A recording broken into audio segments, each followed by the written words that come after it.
સુરતના કાપોદ્રા કિરણ ચોક સ્થિત Naira petrol pump ઉપર 2 વર્ષથી ફિલર તરીકે નોકરી કરતા મૂળ ઉત્તર પ્રદેશના યુવાને મેનેજરના નામે અન્ય કર્મચારીઓ પાસે વકરાના 7,09,000 રૂપિયા ઉઘરાવી ચોરી કરી લીધા હતા.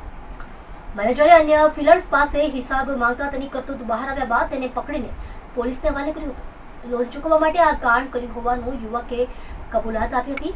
અત્રે ઉલ્લેખનીય છે કે અન્ય કર્મચારીઓની જાણ બહાર તેની પાસેથી વકરાના રૂપિયા લઈને તેમને આખા કાંડમાં ફસાવી દીધા હતા.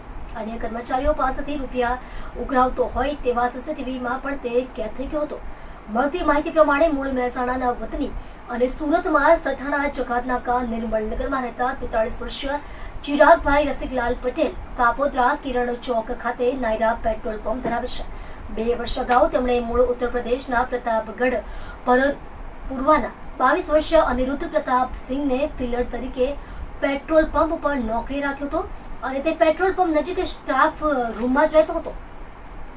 3 દિવસ અગાઉ સાંજે પંપના મેનેજર ચિરાગ ગજરાએ સુપરવાઇઝર આદિલભાઈ કાઝી અને પંકજભાઈ પાસે દિવસ દરમિયાનનો હિસાબ માંગતા બંને જણાવ્યું હતું કે અનિરુદ્ધે દિવસનો હિસાબ 4 લાખ તમને આપવા ઉઘરાવી લીધો છે.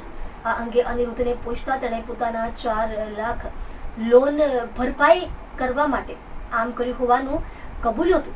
જોકે તેણે પૈસા આપી દેવાની ખાતરી આપી હતી.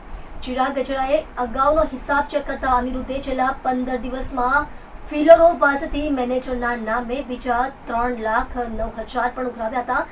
તે રકમ પણ લોન ભરપાઈ કરવા માટે લીધી હોવાની કબૂલાત કરનાર અનિરુદ્ધની કરતૂત અંગે ચિરાગ ગજરાએ પંપના માલિક ચિરાગ પટેલને જાણ કરતા તેમણે ગતરોજ આ અંગે કાપોદ્રા પોલીસ મથકમાં નોકર ચોરીની ફરિયાદ નોંધાવવાની સાથે અનિરુદ્ધને પણ પકડીને પોલીસને સોંપતા પોલીસે તેની ધરપકડ કરી વધુ કાર્યવાહી હાથ ધરી હતી.